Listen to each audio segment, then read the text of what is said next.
Good morning అందరికీ.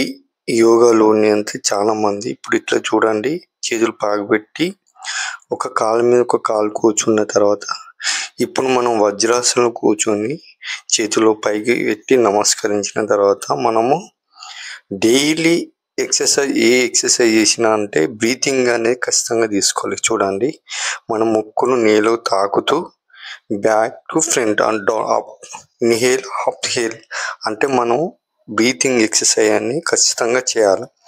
ఇలా చేస్తే ఏంటంటే మనకు బ్లడ్ సర్క్యులేషన్ కానీ, కాళ్ళ నొప్పులు, చేతుల నొప్పులు, మెడ నరాలు, ఇంకోటి ఏంటంటే తలకాయ బొమ్మ తీపి, చాలా మంది హెడేక్ బొమ్మ తీపి అనేది ఉంటుంది.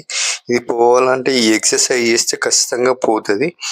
ఏ జ్వరం కానీ, కడుపు నొప్పి కానీ, ఈ నొప్పి కానీ ఇలా చేస్తే ఏంటంటే మనకు హార్ట్ మీద చాలా వెయిట్ పడతాయి కావున బ్లడ్ సర్క్యులేషన్, ఊపిరితిత్తుల మీద ఖచ్చితంగా బ్రీతింగ్ అనేది ఇలా అంటే సూర్యకిరణాలు సుత మన మీద పడి అంటే 70 degrees మనం తీసుకుంటాం.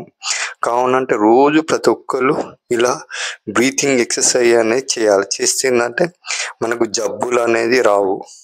అందుకని ప్రతి ఒక్కరు ఏం చేయాలంటే డైలీ ఒక 10 నిమిషాలు 20 నిమిషాలు యోగా అంటే 5 నుంచి వెళ్ళి మినిమం 6:30 వరకు యోగా ఎక్సర్సైజ్ తెరవాలి. తర్వాత 6:30 నుంచి వెళ్ళి 8:30 వరకు ధ్యానం మీద కూర్చోవాలి. ఇప్పుడు చూడండి, మన కాళ్ళు నేల మీద ఇట్లా ఆనించుకొని సిట్టింగ్ పొజిషన్ కూర్చొని నమస్కరిస్తే ఇలా చేస్తే అరిపాదాలు గట్టిపడతాయి.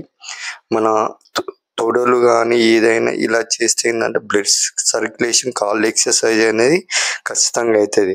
ఇప్పుడు ఇది ఏంటంటే ఏజ్డ్ వాళ్ళు చేయదు, చిన్నపిల్లలు మినిమం 80 సంవత్సరాలు ఉన్న వాళ్ళు ఇలా కూర్చొని చేయవచ్చు. బ్యాక్ పెయిన్ అనేది ఖచ్చితంగా పోతుంది. కావున ప్రతి ఒక్కరు ఇలా ఈ ఎక్సర్సైజ్ చేస్తే ఏంటంటే చాలా ఇంపార్టెంట్. ఇప్పుడు వేలు లక్షలు పోయి హాస్పిటల్లో చాలా మంది చిన్న ప్రాబ్లం ఉన్న ఏ స్కానింగ్ తీసినా 500-1000 రూపాయలు అలా అందరూ పెట్టుకోలేరు. కావున ఇలా మనం పెట్టుకోకుండా మనం డైలీ ఇలా ఒక 10 times గుంజీలు తీసిన తర్వాత మనము ఏ ఎక్సర్సైజ్ చేసినా సుతా మనకు చాలా స్పష్టంగా మంచిగా ఆలోచన, మేధాశక్తి అన్నీ పెరుగుతాయి. మనం సంపూర్ణంగా ఆరోగ్యంగా ఉండాలంటే ప్రతి ఒక్కరు యోగా అనేది ఖచ్చితంగా చేయాలి.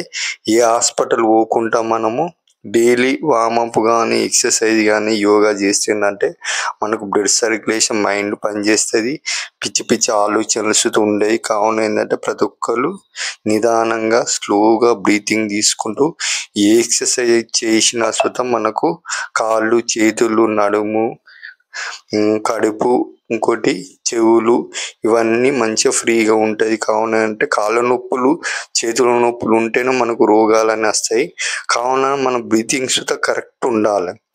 బ్రీతింగ్ ఉంటేనే మనకు ఏ ఎక్సర్సైజ్ చేసినా మనకు ఖచ్చితంగా మనకు ఫ్రీగా అనేది ఉంటుంది. మన బాడీ ఫ్రీ అయిన తర్వాతనే యోగా ఆసనాలు అనేవి వేయాలి. మినిమం 15 days ఎక్సర్సైజ్ చేసిన తర్వాత యోగా ఆసనాలు అనేది స్టార్ట్ చేయాలి.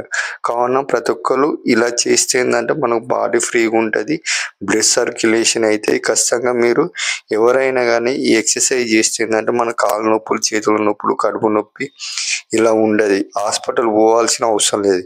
ప్రతి చిన్న విషయానికైనా హాస్పిటల్ పోకుండా ప్రతి ఒక్కరు చేయాలని మనస్ఫూర్తిగా కోరుకుంటాను. Thank you.